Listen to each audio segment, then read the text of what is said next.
when a Wiggly monster was my world. My mom used to take me to a Presbyterian church whose minister was vocally pro-choice. For a time, parishioners from nearby churches, convinced of the absolute correctness of their own religious discernment, stood outside our church and protested it on Sunday mornings. They yelled at us as we drove into the parking lot. They held up signs that said things like, "Your church believes in killing babies." Of course, our church did not believe in killing babies. To say something like that would be to use language incorrectly. Even if you considered an embryo or a fetus a baby, it would be a fundamental mistake to say that our church believed in killing them. In the beginning was the Word, and the Word was with God, and the Word was God. The act of writing is inherently flawed and liable, and the errancy of law and Bible with its many versions and glosses is the only thing we can divine precisely.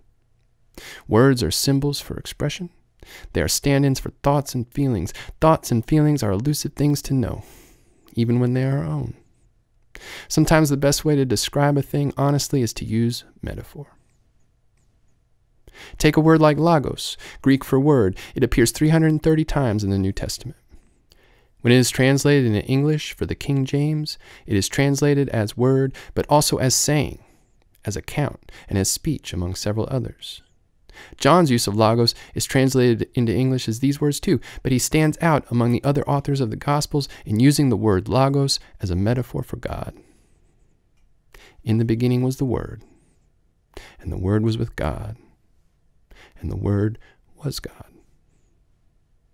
15 weeks into a much-wanted pregnancy, my wife and I terminated. It was unplanned and involuntary, this termination. It was unwilled, and yet it was something we did completely of our own volition.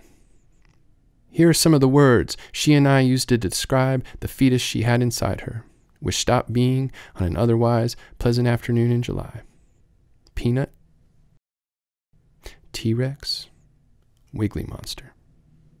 For a few weeks one summer, these words were our world. Our language is our truth. It is our world. It is our God. Is there thought? Is there anything without a word to describe it? Has there ever been? Words are how we understand one another. They're how we love, and at the same time, they're how we lie. They're how we misinform. They're how we hate. Here's the most honest thing I will ever say to you. I have loved everything in my life absolutely. And yet I have continued to live when everything absolute and true has left me. And so I worry that my only absolution need be for the sin that I have never truly loved anything.